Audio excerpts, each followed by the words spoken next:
जय भवानी। सगळे आनंद घेताय का? एक विशिष्ट हेतूने संजीवनी युवा प्रतिष्ठानचं कामकाज चालतं आणि त्याच अनुषंगाने आपण सगळेजण आदर्श युवक घडवावं म्हणून आपण युवा प्रतिष्ठानचं एक उद्दिष्ट आहे आणि महापुरुषांकडून प्रेरणा घेऊन त्यांचे विचार घेऊन आपण एक समाज युवक घडवण्याचा प्रयत्न युवा प्रतिष्ठानच्या माध्यमातून गेल्या अनेक वर्षापासून करतो आहे। अशा पद्धतीचा उपक्रम गेल्या अनेक वर्षांपासून आपण शिवजयंती वेगवेगळ्या माध्यमातून साजरा करीत आलेलो आहेत की त्या ठिकाणी आपण वेगवेगळे व्याख्याते आणून मोठ्या प्रमाणात कोपरगाव शहरामध्ये कार्यक्रम घ्यायचो। परंतु काही युवा सेवकांची संकल्पना होती की आपण जो काय आता छावा पिक्चरचा या ठिकाणी उल्लेख झाला की बऱ्याचदा आपल्या पाठ्यपुस्तकामध्ये इतिहास संपूर्णपणे सांगितला जात नाही आणि कुठंतरी नवीन पिढीला आपला इतिहास कळल्याशिवाय भविष्य घडवता येणार नाही। या उद्दिष्टातून काही युवकांनी पुढाकार घेतला की आपण दरवर्षी वेगवेगळ्या गड किल्ल्यांना भेट देऊन त्या ठिकाणचा इतिहास त्या ठिकाणचं योगदान आपण समजून घेतलं पाहिजे आणि हा पहिला वर्ष आहे।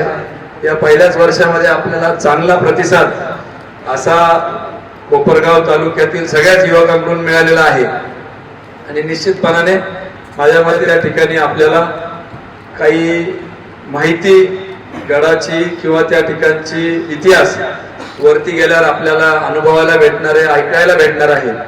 परंतु मगाशी मयूर म्हटल्याप्रमाणे आपण सर्वजण एक बोट असला तर फक्त दुसऱ्याला बोट लावता येतं, परंतु पाचही बोट एकत्र झाले का इतिहास घडवता येतं हे आपण बघितलेलं आहे। खऱ्या अर्थाने कुठलाही समाज असेल तर तो पहिलं संघटित होणं गरजेचं आहे। संघटित झालं तर निश्चितपणाने आपले प्रश्न सोडवायला आपल्याला मार्ग मिळतो आणि त्याच उद्दिष्टातून आपण जर सगळे युवा वर्ग एकत्रित झालो तर निश्चित आपल्या समोर असलेले आव्हान आपल्या समोर असलेल्या अडीअडचणी आपण एकत्रित येऊन सोडवू शकतो। आणि एक आदर्श युवक घडवायचा म्हटलं तर आपल्या राजा शिवछत्रपतींपेक्षा दुसरा कुठला आदर्श आपण घेऊ शकतो?